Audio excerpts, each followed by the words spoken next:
India-China face-off at Galwan Valley. More than 20 soldiers killed and many are still missing.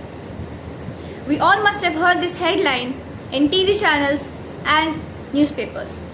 It is very unfortunate that has happened, and my sincere condolences to the families of the martyrs. Good morning to everyone listening to me right now. Here I am presenting my views on the Indo-China relationship, also known as the Sino-Indo relationship. Most of my friends, or what we see basically about China in our regular daily lives, is Chinese food, Chinese electronics, Chinese gadgets, and the import and export of Chinese products, which is also known as Sasta Chinese Mal in Desi slang. But the Indo-Sino relationship is not limited to this. It is far more beyond than that. It was established in the very first century when Buddhism traveled from India to China. It was played a very important role in bringing out an introduction about India, its culture, its traditions, and its spirituality. China was very influenced by the Buddhism. Many travelers like Fai Yan and Hin Song came to India and traveled India extensively. They went to the temples, they went to the Buddhist monuments and monks. They learned from them and they wrote their experiences into logs. These travel logs are still secure and safe in China. There is not much military information at that time, but we know that the great Sikh Maharaja Ranjit Singh and Maharaja Dalip Singh fought at battles in Tibet against China.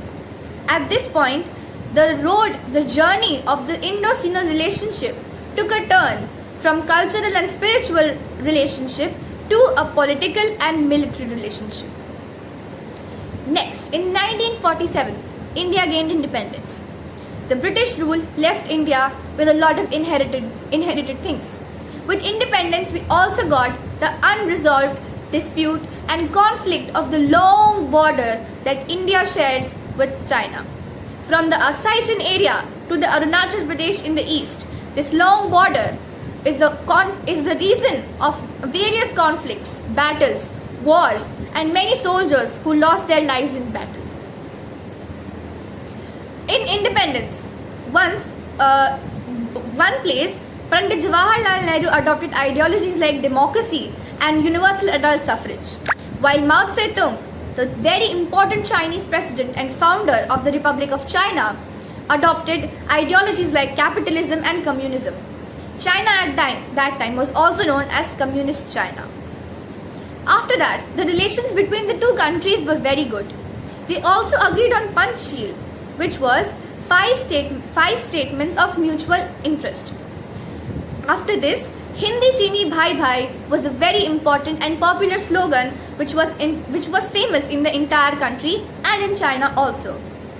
After this, India, being a good neighbor, gave refuge to His Highness Dalai Lama in India.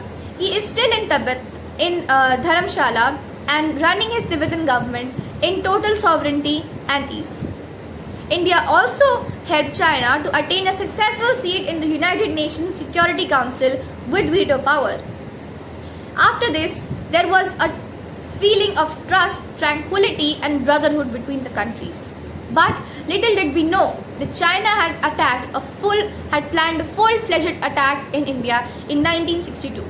This attack was one of the major milestones of the Indo-Sino relationship, from where the army and the military, the political ideologies between the two countries started clashing together.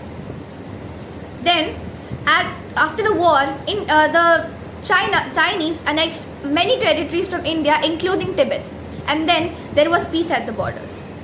After that, in 1970s, China started economic reforms and developed rapidly. India was not far behind. It started economic reforms in 1980s.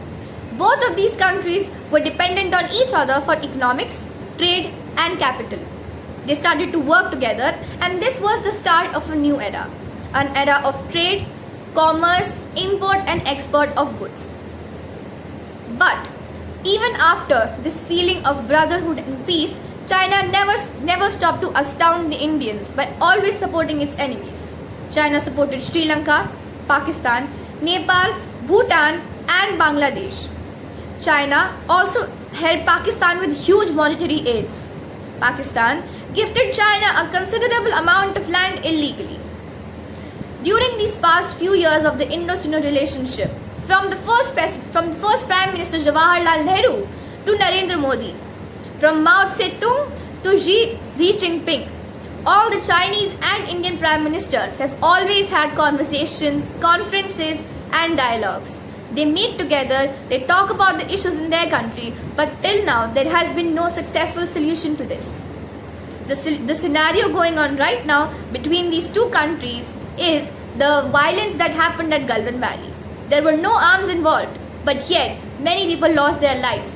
And because it was a cliff, many soldiers fell off the cliff and were martyred to this country. I hope and I appeal to both the governments of this country to understand that during this coronavirus pandemic, the world is going through considerable turmoil. And during this, if we include another war or battle between India and China, then it will take a very destructive turn. It will cause huge loss to mass and property, and it will be a huge loss to mankind and to the citizens of both the countries on both the sides of the border, India as well as China. Thank you all for watching my video. Stay home and stay safe.